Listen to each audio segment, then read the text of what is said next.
Big fan of Top House, I'm not gonna lie to you. And fun fact, back in 2018, I actually played a show match against Father's Back as G2 back when we just joined that in Japan, back when they were like a streamer, content creator kind of org/team. And we mixed the rosters, half English, half Japanese. There was a crowd and everything. It was fantastic. So, pleasure actually casting this like new iteration in Pro League. It's quite exciting, I gotta say.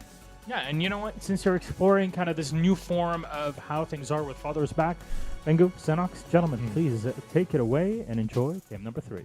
Thank you very much, Milosh. Good to get back on the mic. I have my 1 day off today, and of course, I'm back straight into Siege. I love Siege anyway, so it's fine.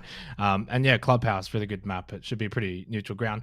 I haven't done Japan for a little while, but Crest, straight away, a very similar lineup to what we typically expect from them. I think also Crest is just that kind of team that for a good couple of months to close to years now, Nick, have always been thereabouts. You recall they made Atlanta. Like, they're a team that can actually make these international events. If they're not the top 2 team, they're usually kind of like that 3rd team. But as we know with 2024, Japan lost that regional slot, so they didn't get that 3rd spot, which means a team like Crest, for example, they have obviously then fallen back into the pack. They had a poor stage 1.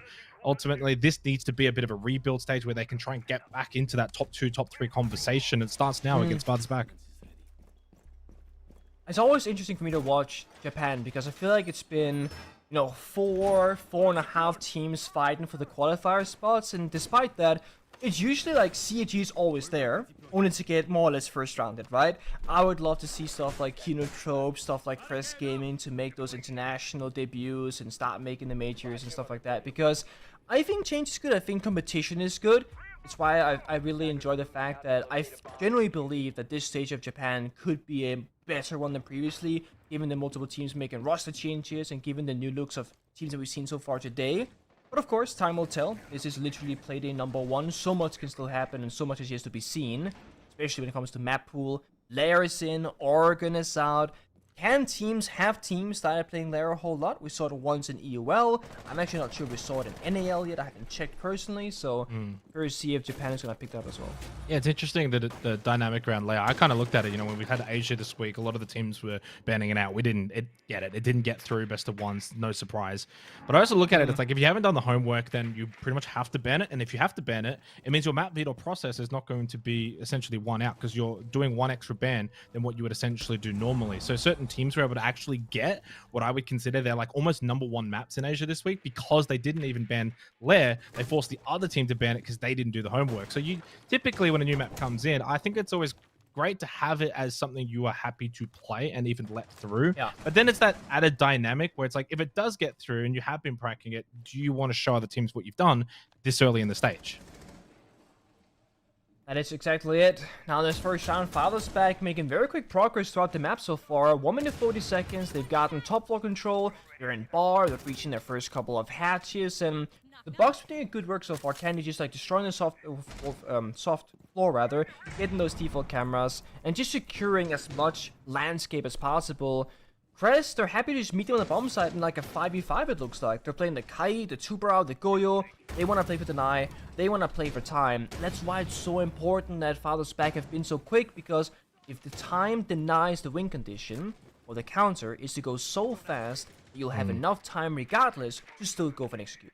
Yeah, they need also kind of a backup option. Nice little drone peek, yellow ping. Probably too late to really play off this, although haven't really moved. Skeleton key to open up and then follow through. Good kitchen control. Hatches opened up. 50 seconds. Still decent amount of time here for Father's Back. They haven't lost anyone, but they also haven't killed anyone yet. And if it gets to that last 25 seconds, 20 seconds even, then it's just basically swing around, hit shots, and really pray for the best here, because they have not been able to clear out players despite getting this vert control. Yeah, so now I'm starting to get a little bit worried. We see the rotations time and time again. Where's Tarzan going here, okay? Going to strip hallway, going to dirt, going back into kitchen? That's such a detour to get to this. And then he just dies! Hello? Ring around the Rosie, straight to the grave. Defenders get the first pick in a 4v5 now with 20 seconds left. Yeah, I mean, that was an intriguing rotate, one that I haven't really seen before, to then ultimately end up dead anyway. Little double, though, between V-Bort and number 2, but yeah, the numbers, of course, still with CGL, not a lot of time remaining. No kit in hand for number 2 anyway. On the Zofia, and then does find another one, but really this is just stat padding. Although, oh my God. beyond maybe stat padding, had he been able to find that last kill. Good shot with the pistol, but ultimately round one by Chris Gaming.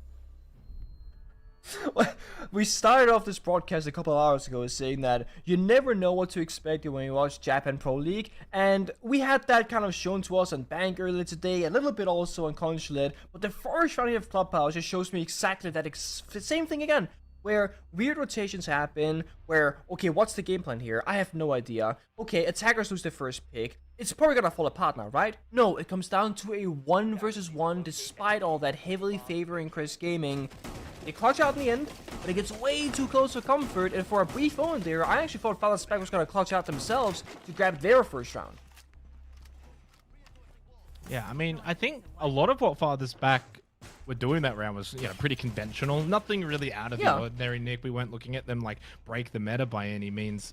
And I didn't think in terms of timing purposes it was that bad. The issue is I didn't see enough like bot main pressure trying to open up triple. We didn't see anything towards secret. We didn't see even like oil pit. And the dirt rotate was super, super late. And eventually number 2 comes through from blue. But the one thing I will say, at least they didn't kind of just go for a kitchen drop and just send like 4 people through kitchen hatch, because that never works anyway. But it did kind of seem like they didn't have a clear and concise plan 2. Their plan was plan 1, get vert, open up the floorboards, get a couple of kills, and then play off that. They couldn't do it. 20 seconds left, and then it's that rush into site. So that's where I think teams in APAC kind of lack internationally as well in comparison to like NAL, EUL, Brazil. They don't have that number 2 backup plan. A very good observation, honestly, and I do agree with you. That tends to be the case. Like, plan A falls apart, plan B is kind of plan C or plan D. Like, it's just like not good enough, essentially. Mid-round adaptations, so important in the current meta of Siege, because the game has been figured out quite well, unless you're playing a new map like Lair. So you have to understand the different win conditions of the round, and they will change throughout. Right now, for example, for Crest, you're playing wall deny, i.e. Bandit Tuberau. But at some point, hopefully for Fatherspec, these walls will get opened up. Then the win conditions for Crest will then change again, because now need a different thing to work around. So constantly adapting, evolving, and figuring out your opponent in the midst of this round is super vital. Drop back here for Harrison. Just trying to clear out this cash position. So pretty standard right now for Fatherspec, where CGL putting pressure in towards cash. They'll fall back to recon. Can you maybe get someone out in the balcony and try and catch that player coming out of cash, get a bit of a pinch? But they're going quite direct off the back of the Maverick. Nice nitro assault from Rento. That's going to make things really awkward. I don't know if we've actually seen them get Jacuzzi opened up either, and you've lost the hard breach. Yes, you've still got the Ace, you've still got the Maverick, but they're kind of concerned at the moment with trying to just clear out cash. That was an intriguing pick. Harrison almost lost his life there. The comp player had him actually peeked and shot that. They fall back to site. They got the player advantage now, 5v4, over a minute left. CGL played this, pretty well. I think you're right. Yeah, there it is. Jacuzzi is close for sure. Now, Maverick could rotate over, but it's going to take so much time. They were so committed, like you said, on towards the roam clear of cash, CCTV. And I start worrying now. 2 2-power cannons in pocket, still a kite claw to go, C-Force as well. There's just so much utility from Crest side to deny any kind of playability here from Fatherspec. And you saw, here's the rotate, but it's Sledge, not the Maverick. He's probably gonna go in the windows, break open those barricades, and try to apply some side pressure. I don't think they're gonna go for Jacuzzi wall whatsoever, which might be a mistake. Yeah, super late death mark here from the Deimos. First one we're going to see from V-Bot, former player of Crest, onto the Azami of Law. Claire does lose his life to the frag grenade of number 2. He's fragged out. He's got 4 kills through the opening 2 rounds.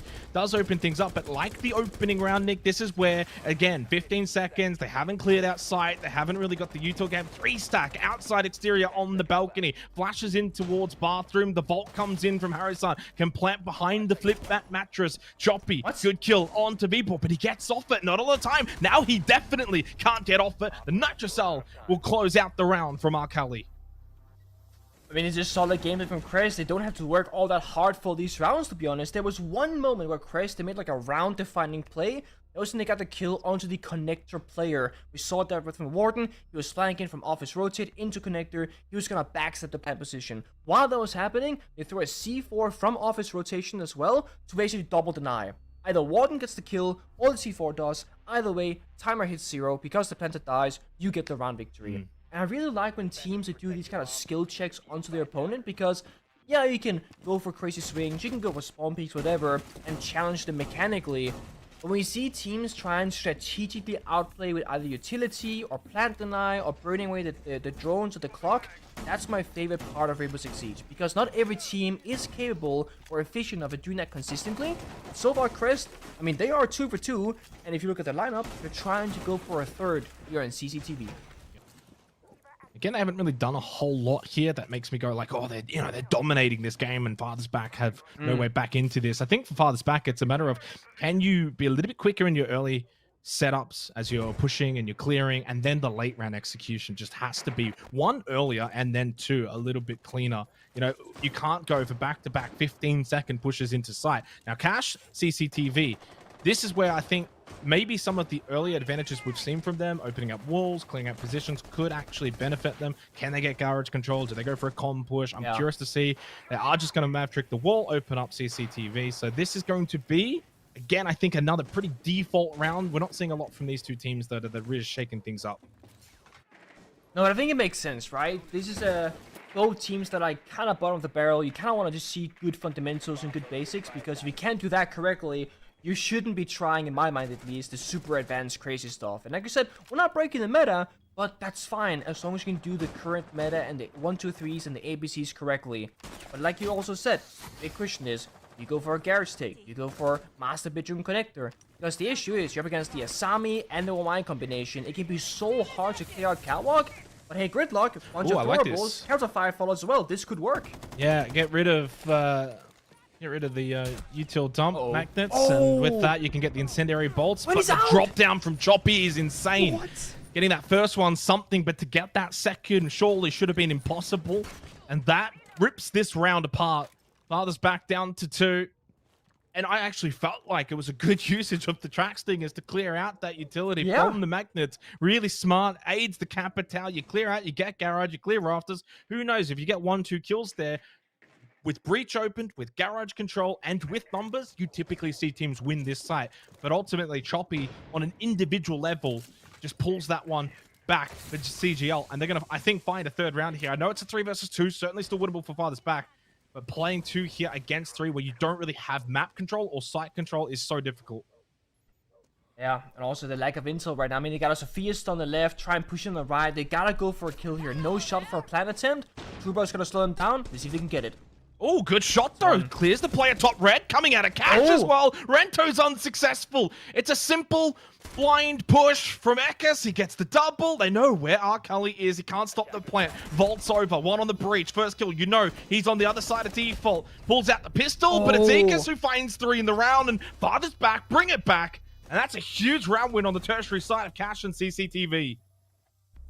Hey, Thermite? No, Fragmite. This is exactly why we don't see like conventional supports that much more in Siege Pro League. Because if this was like a couple of years ago, your Thermite player is almost useless on the entry and not the strongest mechanical player in gunfights. But having someone like Ekis just walk in and find those 2 picks, that's excellent. That opens up everything. It was his turn to step up. It couldn't be, you know, the Thermite flashing for Sophia. They wanted Sophia's stun to disorient one player location and then flash the other. So they push 1 and they push 2, and then all you gotta do here, is hit those heads. That's why we see the likes of Souls and FaZe or BDL and BDS. They're so excellent as well. It's an intriguing dynamic in the way. I mean, Siege sometimes can be quite difficult to actually play the trade game and get into positions, because you have the red player who's peeking like that to kind of try and deny the push in from breach, but he's also then putting himself into a position where he can't get traded. He dies, he's not really going to get traded, because the other player in Cash is so deep in Cash, and the other player in Rafters can't really trade that position because of the push through, and the server rack means that you don't really have the line of sight. So Ekis does really well to understand, if I push here, then push here, I'm getting 2 1v1s. He still has to hit those shots. Those shots are not easy to hit next. So, and the fact that he gets both of those 2, I mean, that just wins the round. If he loses to the player in Cash, for example, after that swing into to kill top red, they probably still lose the round. So he had to get both of them. Huge round for Farthest Back. It is tertiary site though. We do go back to basement. Of course, for Crest, and when we think about Clubhouse, typically it's, you know, that 4-2-half mentality. Cash is usually the site that does kind of get 1, especially in APAC. So yeah, huge opportunity though for Farthest Back, where they can get that side for relief. Got the tertiary round. Now we get 2 more opportunities to try and steal these main sites. One thing I want to see more of, and this is not just about, you know, Japan or APAC or anything else, but also in, like the mainstay regions, if you will, is I want to see bar being played again. There was a time during the Berlin Major where more teams than not, they would play bar as their tertiary, sometimes secondary bomb site, especially in Brazil and Europe. And then all of a sudden it's like, no, bar never gets seen play. Not at majors, not at, you know, domestic play, etc. In CCTV, I just find it's such a bomb set where it often is so hard to win as a defender because you don't have a lot of win conditions. The second you use catwalk, typically you lose the round, which is why it was such a big surprise that Fathersback won an attack where they didn't actually get catwalk control. I feel like with bar, it's like it's so difficult because it's such a large bomb site in the sense that you can go for a strip push, go for a quick plant.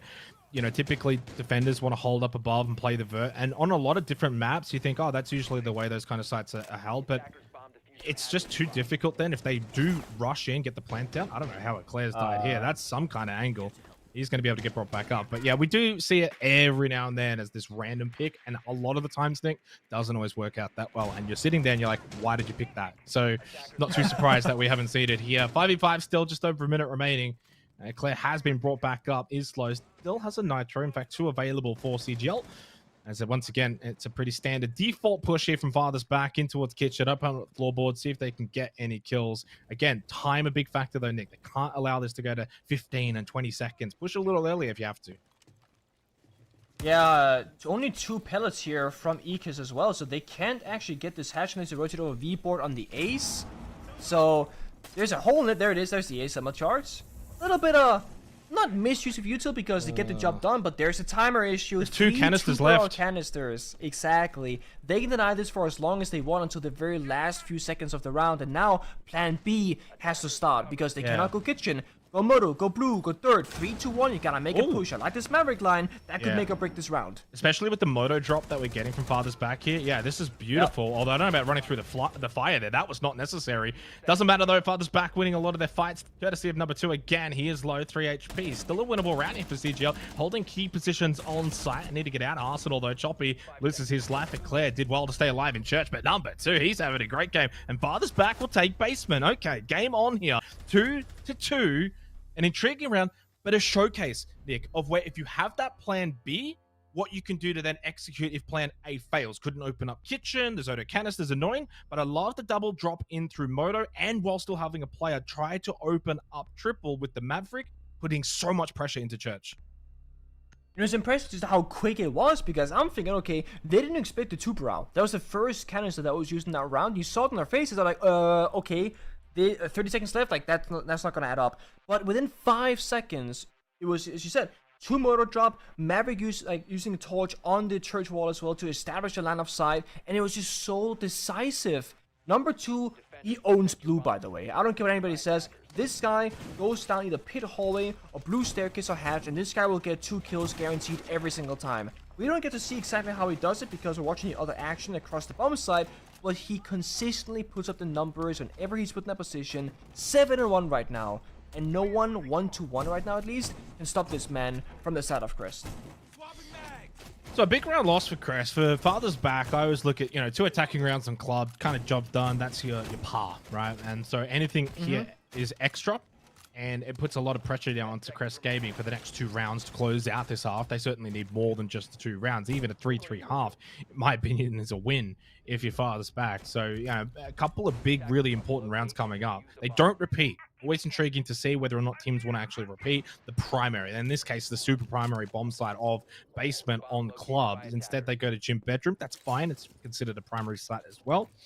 So an opportunity again for Father's back now where there's no pressure on. Yeah, started a little bit slow, some questionable decision-making in the opening 2 rounds.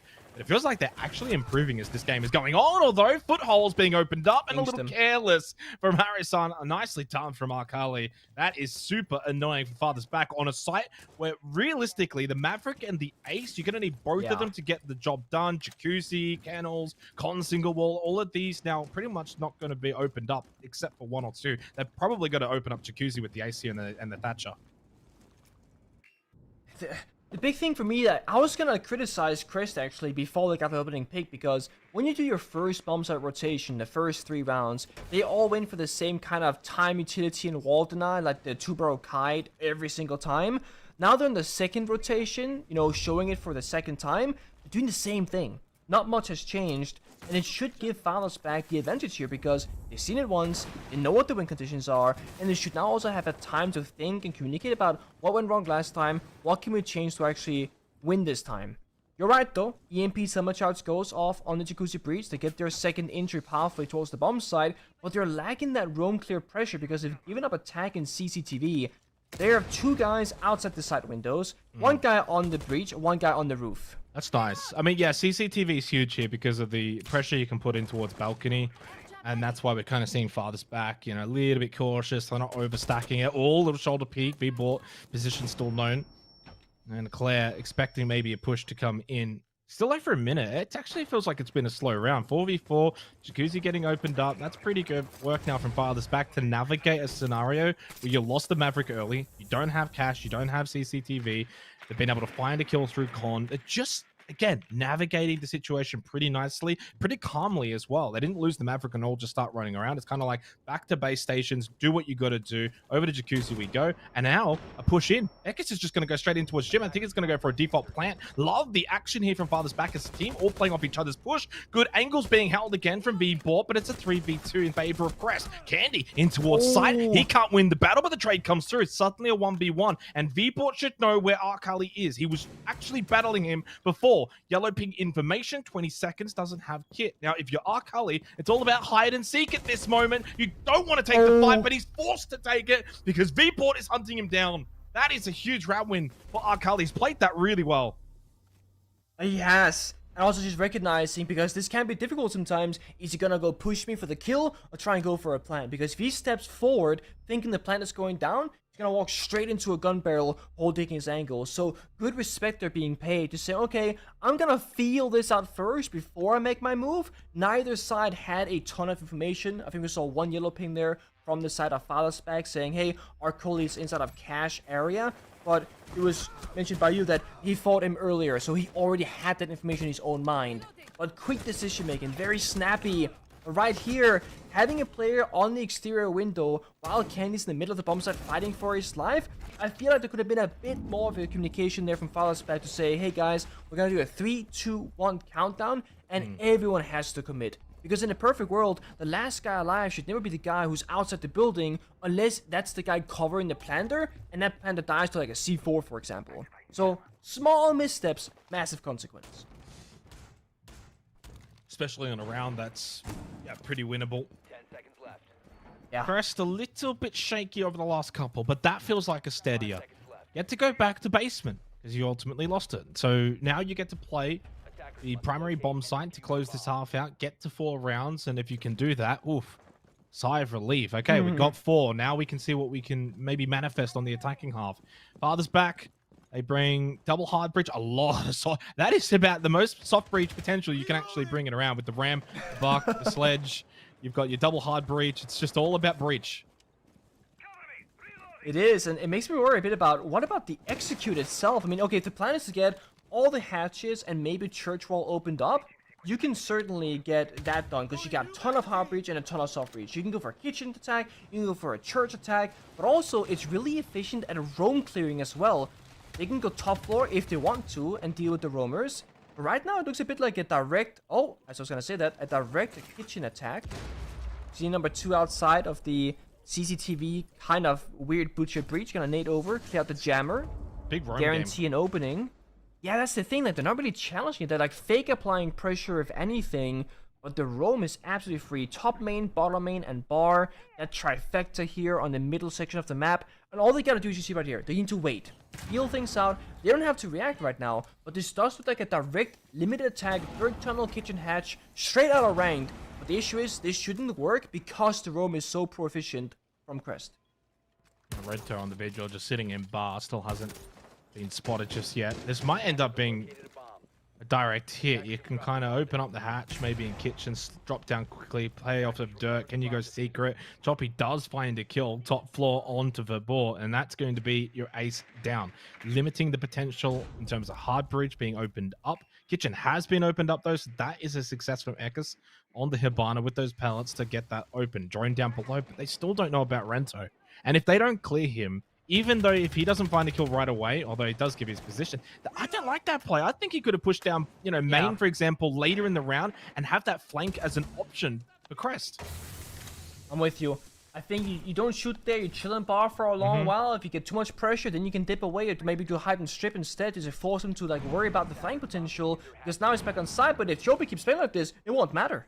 Yeah, it won't. There's not a lot of time left to now push through secret. Number 2, this is his area in through blue. He has commanded it. He has overwhelmed it, but Harrison is still just playing hatch, so they're very separated. One blue, one hatch. They can't really play off of each other. Oh, position known, and with the hammer still in hand, that's a dead number 2. Nicely timed from Lua. Really good barbed wire.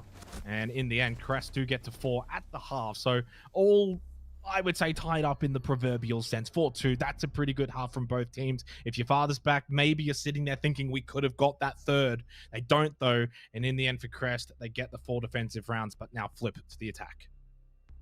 Yeah, and I mean, I also really like the strategical change up there. They played that really slow style for a long while, but on the final round, it was a very aggressive, full commitment roam with 3/4 players, and it really worked out. And you saw Falos back, they didn't like, have their default take the same way because, oh, they're showing something else, showing something new, something different. We have to now adapt on the fly, and their option was to go for a direct attack, and I don't think that's like a bad thing to do in general. But if you look at their operator lineup, they had so much self-destruction and so much hot destruction, and they didn't really get to use any of it. They were barely allowed to exist in kitchen. They only breached 1 hatch and dirt tunnel, and then they did that weird breach in CCTV that didn't really amount to anything. So if they had picked Shield Operator, an Osa, a Ying, a Grim, a Capital, those power util operators, I think that could have worked a lot better than it did. Maybe go for a quick play, but no. So it seemed like they had plan A in mind. Let's do a full clear until they saw the roam and then changed their mind but had the wrong operators. Too little too late. Yep. 100%. Okay, so second half now. We can kind of just reset things a little bit. Both teams, yeah, getting the job done in the opening half. Grim being brought by Rento here. I love this lineup when it comes to Crest Gaming. There's a little bit more, right? You only have really the one soft breach, the one hard breach, but then you can play off the shield, the Montang. Over in Asia, the shields have been incredibly prevalent. Blitz, Montang are either being played or banned out. Of course, the Blitz banned by farthest back, but you can then still bring the Montang. That's what Lua's going to do. Coupled with the Capitan, the Grim, so much potential to dislodge on site.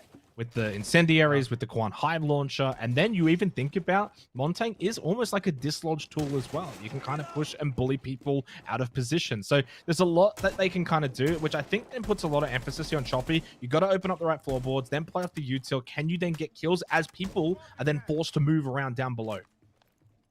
That's exactly it. It all comes down to execution here because they got the right tools, and look at the timing. They have plenty of that as well. 2 minutes left, full map roam clear. And mind you, they're not up against a Tubero Kite, a Sami.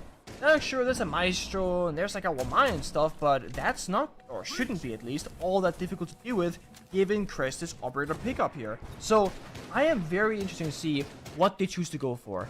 Typically with Monty, we expect a dirt push, for example, or you drop down a hatch and try and deliver the diffuser onto the bomb side. But given the fact that it's a Claire who has the diffuser, not the Monty, I expect some aggression from the shield to distract or disrupt, like you mentioned, to then enable a plant somewhere else. Minute 18, kitchen hatch opened up, flashbang going through, soft destruction. That should be the final piece in their puzzle before they have everything they want. All they gotta do now is choose where to go and when to go there. Little drone peek here from Lua, but you got the observation blockers that are also in play back of Arsenal. I'll have to push down main here from Choppy. You've got the little wall opened up as well, middle of triple. They go for a moto push off of this. Good angle. Could maybe find a headshot. They're not giving too much, though. I need to see more utility usage here from CGL as well. They still got bolts. You still got bees. Come on, start using it. Yep, now it's time to go. I mean, we're just waiting. Got a flash. The self-destruction. Fire goes out. Drop on down. See what they can do. Yeah. Still a lot of time. I mean, it's a decent time to push here from CGL, but Lua is just, well, choking. Absolutely. And this could be a bit of a choked round as well for CGL. They had so much time. Why are you rushing down main like that without your gun in hand and looking down the barrel? A double kill quickly. The bailiff of all weaponry as well from Rento. Choppy gets a huge kill as well at the same time. A second to be found in short succession. Rento in towards blue. Choppy doesn't have the kit, but certainly can reacquire it. It's right in front of him. Why is Ekis in towards He's running dirt? away! Can he play off of the Maestro cams? I don't think there is one up at the moment. Red ping information. Choppy can get the plant down successfully. He does, but he's got no, he hasn't got a lot of ammo, but he still gets the kill anyway. Huge round from Choppy. What? What is that? I thought that fell apart before it even started. It was a team flash onto Monty, who was walking backwards into a wall, dying to a single toxic babe tossed out from smoke on defense, and Hibana dropping, dying with diffuser. That should be over.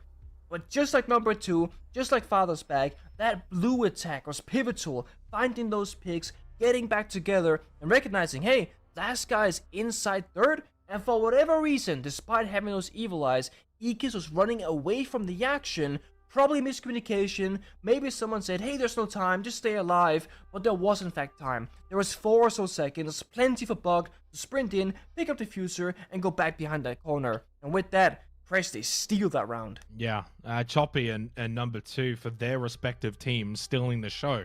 Double digits now for Choppy, and sometimes, you know, you can get a lot of kills, but it's about the impact of those kills, and that is really where you found a lot of impact. I don't know if he got like 4, but he definitely got 3. More importantly, it was the way in which he got them to then get to site, get the kit down, then win the 1v1 in the post plant when the other guy knows exactly where you are as well. Even if you somewhat have an idea where he is, you haven't seen it. Your teammates call it, you know he's coming out of dirt, but you're still not 100% sure. The other guy knows exactly where you're planting. Love that with the bailiff, and in the end, yeah, I mean, it was a 2v4. This should have been a round win for Father's Back. There's a lot that you could question from their perspective, but we watched the perspective of Crest and Choppy, and they were just better. So much better as they were executing in sight. And you can see Choppy was also very low on health. Incredibly low, Nick. A body shot would have put an end to him.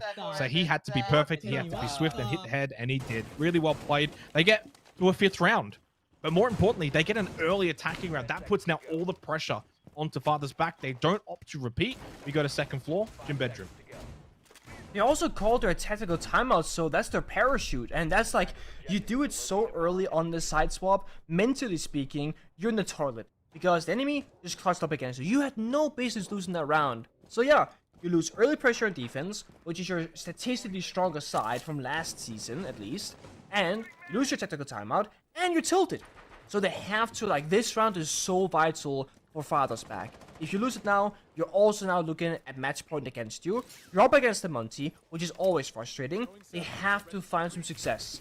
They opted for utility. The same solution that Crest deemed viable in their first portion of their defense. That classic Tubero Kite Mute Castle Asami. It's all about hard deny and soft cover. But despite that being chosen, they actually get the first wall on CCTV open up relatively quickly, or very quickly actually, and they're pushing Catwalk at the same time. So 2 minutes in, first step is done. Now if they want to, they gotta pick up that CCTV setup, and they got the Monty for it. They can just walk in with Monty as a massive unkillable drone, get yellow ping information, tell him where the players are, just go in for those kills, use the Grimbies, do verticality, whatever. They have so many options with this roam clear. These are also the rounds, you know, out of the timeout that we typically see an uptick in win percentage. So teams, you know, have the ability to kind of talk things over. You take a breath, you lose a round, maybe you shouldn't have. Love the pressure though, double pressure. Montang, Bees, Cully has played that perfectly. That is an incredible usage of the Quan Hive launcher. And essentially a 3-man push top red to clear that player. When you think about Choppy, Lua, and Arkali all combining, so really good team effort for CGL. That's not just, you know, a random peak. Player lost back though. Rento on the Thatcher. We didn't quite get to see exactly where, but surely this player inside a couch can't get one. You've got to be able to kill this and kill him cleanly. He's peaked. He's down. You saw that surely with the foot sticking out on the right side. And Ekis, though, gets the kill onto Eclair. We've still got that player down on Candy. Where's Ekis actually found that kill? Is it down below? Was he down below? No, he's 2nd floor. I don't even know how he got that kill. No, I have no idea. Oh, did he vault? Maybe he had a con, killed the player through CC window, then vaulted back? I don't know.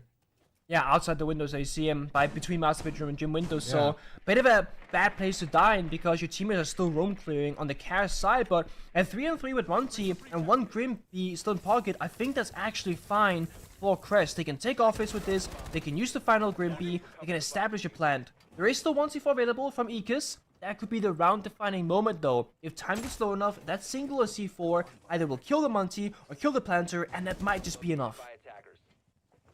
Down to the final 15 seconds. That actually might be a good avenue for Father's back. Not a lot of time, but they'd lose the player in Eckers to Arkali, and you still got the Montang, who's going to be hard to dislodge. How Harrison over towards 90. Lure to get the plant down. Number 2, good knock, and now suddenly this is a winnable round, I think, for number 2. Never mind, shot through the wall!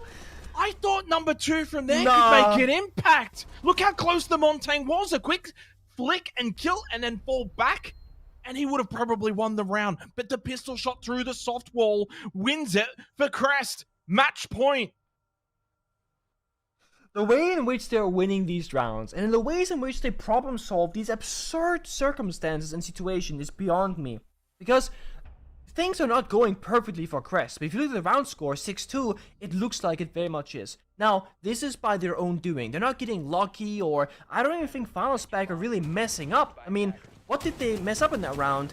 They got Kite stuck in the corner, who was Scream Beat. He stayed alive for as long as possible. The opening death was an Asami that was pushed by Munchie, Grimbees, and 4 players almost like running him down. He can't do a whole lot either.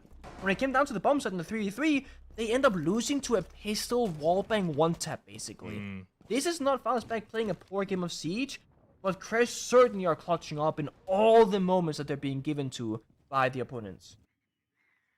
Well, a 4-round advantage now for Crest Gaming, and great for the the prospects of their stage. Because stage 1 was abysmal, bottom 2, and out of it very quickly. And this is a team that actually kind of rose above them back in stage 1, where Father's back made top 6. It was a 1-point differential between these two teams, Nick. So this can actually be a huge result for them. To be fair, they did beat Father's back in stage 1.